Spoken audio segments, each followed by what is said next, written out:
అందరికీ నమస్కారం. ఈరోజు ఈ వీడియోలో భక్తుల అనుభవాలు మరియు సాయిబాబా దివ్య దర్శనాలు, ఆయన ప్రేమలో మునిగిన ఆత్మకథలు గురించి తెలుసుకోబోతున్నాం. పార్ట్ 1లో మనం బాబా గారి గురించిన రహస్యాలు మరియు అద్భుతాల గురించి పూర్తి వివరణతో ఇవ్వడం జరిగింది.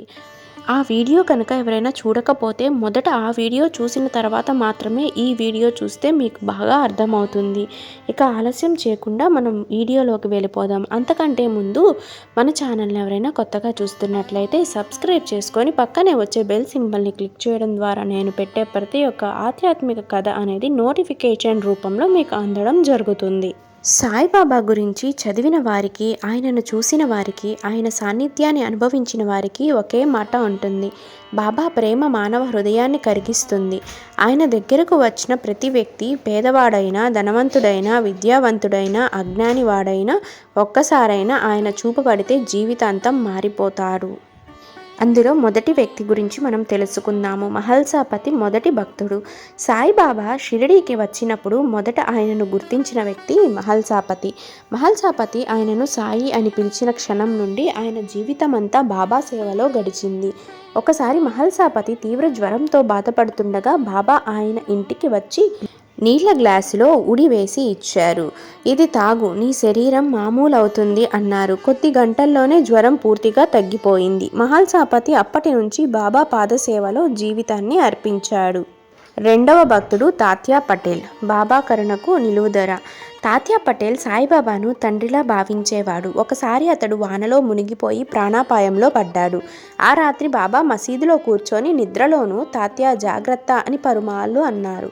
తరువాత తెలిసింది ఆ రాత్రే బాబా ఆయన ప్రాణాలను రక్షించారట. తాత్యా బాబా ప్రేమకు ప్రతీకగా మిగిలిపోయాడు. మూడవ వారు లక్ష్మీబాయి. బాబా చివరి భిక్ష ఇచ్చిన భక్తురాలు. 1918 అక్టోబర్ 15న బాబా మహాసమాధి పొందే ముందు చివరి భిక్షను ఎవరికిచ్చారో తెలుసా? లక్ష్మీబాయి సిందే అనే భక్తురాలికి. ఆమెకు బాబా నాణేలు ఇచ్చి అన్నారు, ఇవి నీకు కాదు, నీ విశ్వాసానికి గుర్తు అని.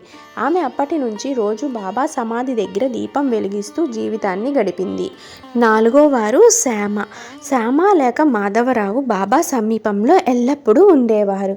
ఒకసారి ఆయనకు పాము కాటు వేసింది. అందరూ భయంతో పరిగెత్తగా బాబా శాంతంగా చెప్పారు, శ్యామ భయపడకు, విషం నీకు ఏమీ చేయదు. కొద్ది గంటల్లోనే శ్యామ క్షేమంగా అయ్యాడు. ఆ రోజే ఆయన గ్రహించాడు, బాబా కేవలం మనిషి కాదు, జీవశక్తిని నియంత్రించే దివ్యశక్తి అని. ఐదవ వారు హేమత్ పంత్. శ్రీ సాయి సచ్చరిత్ర రచయిత. బాబా కరుణతో స్ఫూర్తి పొంది హేమత్ పంత్ శ్రీ సాయి సచ్చరిత్ర అనే గ్రంథాన్ని రాశారని చెబుతారు. నేను ఆ గ్రంథం రాసింది నేను కాదు, బాబా నా ద్వారా రాయించారు. బాబా ఎప్పుడూ ఆ పుస్తకంలో చెప్పినట్లే కనిపిస్తారు. నేను సమాధిలో లేను, ప్రతి పేజీలో ఉన్నాను అని.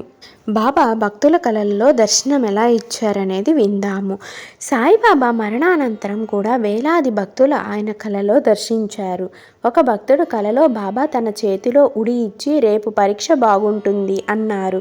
తర్వాత రోజు నిజంగా అతడు అద్భుతంగా ఉత్తీర్ణుడయ్యాడు. ఇంకొక మహిళ తన తల్లికి శస్త్రచికిత్స ఉండగా రాత్రి బాబా కలలో వచ్చి భయపడకు అన్నారు. శస్త్రచికిత్స అద్భుతంగా విజయంగా సాధించింది. ఇలా బాబా తన భక్తులను కాలాంతరం దాటి కూడా రక్షిస్తున్నారు. బాబా తరచూ తన భక్తులకు పరీక్షించేవారు, కానీ ఆ పరీక్ష ప్రేమపూర్వకమైనది. ఒకసారి ఒక భక్తుడు బాబా దగ్గర భిక్ష అడగగా బాబా తిరస్కరించారు. ఆ భక్తుడు దుఃఖించి తిరిగి వెళుతుండగా బాబా వెంటనే పిలిచి అన్నం ఇచ్చారు. నీ విశ్వాసం తగ్గలేదని చూశాకే నేను ఇచ్చాను అన్నారు. అదే బాబా బోధన, శ్రద్ధ మరియు సబూరి. బాబా మహాసమాధి పొందిన తర్వాత కూడా ఆయన సాన్నిధ్యం షిరిడీలో ఉంటుంది. సమాధి మందిరంలో నిత్యం వికసించే పూల సువాసన, అచేతనంగా కదిలే దీపజ్వాల, అది ఆయన సాన్నిధ్యానికి సంకేతం. భక్తులు చెబుతారు, సమాధి దగ్గర నిలబడి కన్నులు మూస్తే బాబా కంఠధ్వని వినిపిస్తుందని. అనేక మంది భక్తులు బాబా సమాధి ముందు దివ్యకాంతిని చూశారు. ఆ కాంతి తెల్లటి మేఘంలా ఉంటుంది, కొద్దిసేపు మెరిసి మాయమవుతుంది. భక్తులు దాన్ని బాబా ఆత్మకాంతి అని భావిస్తారు. ఒకసారి ఒక వ్యాపారి దివాలా తీశాడు. నిరాశతో షిరిడీకి వచ్చి బాబా సమాధి దగ్గర కూర్చున్నాడు. తర్వాత రోజు కలలో బాబా వచ్చి అన్నారు, నీ నమ్మకం తిరిగి తెచ్చుకో, దైవం నీతోనే ఉంది. కొన్ని రోజులకు అతని వ్యాపారం తిరిగి చిగురించింది. అతను జీవితాంతం బాబా సేవలో గడిపారు. బాబా ఎవరిని తక్కువగా చూడలేదు. పేదవాడికి అన్నం ఇస్తే ధనవంతుడికి జ్ఞానం ఇచ్చేవారు. బాబా బోధనలో ఎల్లప్పుడూ ఒకే సూత్రం: దేవుడు మతాలలో కాదు, హృదయంలో ఉన్నాడు. అందుకే సాయిబాబా మత సామరస్యానికి ప్రబోధకుడు అయ్యాడు. ఇలా సాయిబాబా భక్తుల అనుభవాలు, దర్శనాలు ఆయన ప్రేమ ఎంత దివ్యమో చూపిస్తున్నాయి. ఆయన సమాధి పూజలు, భక్తుల కీర్తనలు మరియు ఆయన నామస్మరణ ఇవన్నీ ఆయనతో మన బంధాన్ని జీవితాంతం అంతా కొనసాగిస్తాయి. సాయిరాం అని ఒక్కసారైనా మనసారా పలికితే ఆ ధ్వనిలో ఆయన కరుణ వసంతం వలె జారుతుంది. విన్నారు కదా ఈ భాగము. తరువాతి భాగంలో మనము సాయిబాబా బోధనలు మరియు ఆధ్యాత్మిక తత్వాలు మన జీవితాన్ని మార్చే దివ్య సూత్రాలను గురించి తెలుసుకుందాము. అది కూడా ఇదే వీడియోలో పొందుపరుస్తాను. తప్పకుండా వీడియో చివరి వరకు చూడండి. ఇక తదుపరి భాగంలోకి వెళ్దాము. షిరిడీ సాయిబాబా మనకు ఇచ్చిన బోధనలు సాధారణంగా కనిపించినా వాటిలో దాగి ఉన్న ఆధ్యాత్మిక మర్మం మన జీవితాన్ని మార్చగలిగేది. బాబా చెప్పిన ప్రతి మాట మనిషికి ప్రేమ, నమ్మకం, సహనం, సేవ మరియు సమానత్వం వైపు నడిపిస్తుంది. శ్రద్ధ మరియు సబూరి. సాయిబాబా ఎప్పుడు చెప్పిన రెండు ప్రధాన పదాలు ఇవే. శ్రద్ధ అంటే దేవునిపై అపార విశ్వాసం, సబూరి అంటే ఫలితం కోసం ఆత్రత చూపకుండా సహనం కలిగి ఉండడం అని. బాబా చెప్పారు, నువ్వు నమ్మితే నేను ఉన్నాను అని, నువ్వు సహనం చూపితే నేను నీకు సమాధానం ఇస్తాను అని. ఈ రెండు సూత్రాలు అనుసరించిన వారికి జీవితంలో చీకటనేది ఉండదు. బాబా ఎల్లప్పుడూ చెప్పేవారు, అల్లా సబ్కా మాలిక్ ఏక్ హై. దీనికి అర్థం దేవుడు ఒక్కడే, ఆయనకు పేర్లు భిన్నమైన సారాంశం ఒక్కటే. బాబా ఒకేసారి మసీదులో ఉండి పూజలు చేసేవారు. మరుసటి క్షణంలో దీపం వెలిగించి హిందూ ఆరతులు పాడేవారు. ఆయన బోధన మతం మనసును కలుపుతుంది, విభజించదు. తరువాత బాబా చెప్పేవారు, భక్తి కంటే భక్తి గొప్పది అని, భక్తి కంటే సేవ గొప్పది అని. అంటే దేవుని ప్రేమించే మార్గం ఆయన సృష్టిని ప్రేమించడం ద్వారా మొదలవుతుంది. ఒకసారి ఒక పేదవాడు బాబా దగ్గర భిక్ష అడిగాడు.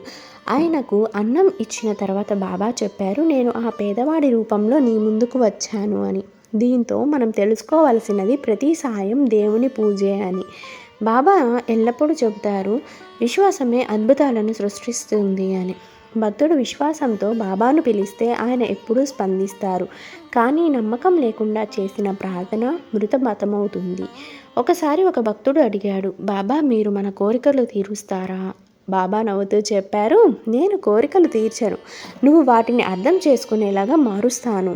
దీని అర్థం దేవుడు మనకేమి ఇస్తాడో కాదు, మనం ఏమి నేర్చుకుంటామనేదే ముఖ్యం. సాయిబాబా బోధనలో అత్యంత లోతైనది ఇదే. దేవుడు నీలోనే ఉన్నాడు, నువ్వు గుర్తించలేకపోతున్నావు.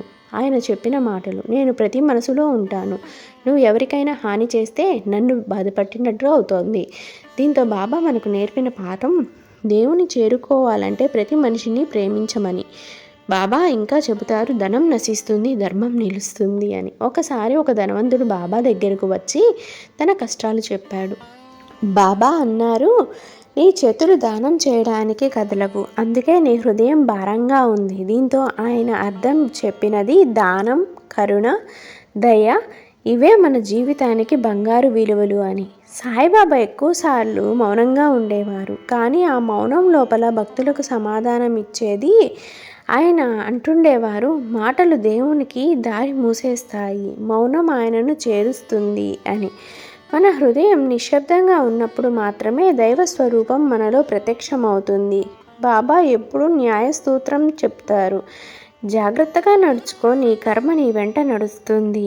ఆయన భక్తులకు చెబుతారు, ఎవరినీ బాధ పెట్టవద్దు, నీ చేసిన మంచి ఎప్పుడో ఒకరోజు నీకు వెలుగును ఇస్తుంది అని. ఈ సూత్రం బాబా జీవితంలో ప్రతి అద్భుతానికి మూలం. ఇంకా పెద్దవాడు చిన్నవాడు, ధనవంతుడు పేదవాడు అనే తేడా దేవునికి లేదు అని. అందుకే ఆయన మసీదులో అన్నపానాలు అందరికీ సమానంగా పంచేవారు. ఆయన భక్తులు చెప్తారు, బాబా చూపు ఒక్కసారి పడితే మనసులో ఉన్న అహంకారం కరిగిపోతుంది అని. సాయిబాబా బోధనల్లో అత్యుత్తమనేది ఇదే. ప్రేమే పరమమతం. ప్రేమ ఉంటే ద్వేషం ఉండదు, ప్రేమ ఉంటే దేవుడు దూరం కాడు. బాబా అన్న మాటలు, నువ్వు ప్రేమతో నన్ను పిలిస్తే నేను వస్తాను, ద్వేషంతో పిలిస్తే నువ్వు నన్ను చూడలేవు అని. అయితే సాయిబాబా జీవితం ఒక సందేశం. దేవుడు మనలో ఉన్నాడని గుర్తు చేసే దీపం. మనిషి హృదయం పూల మందిరం. అందులో నమ్మకం మరియు ప్రేమ ఉంటే బాబా అక్కడే ఉంటారు.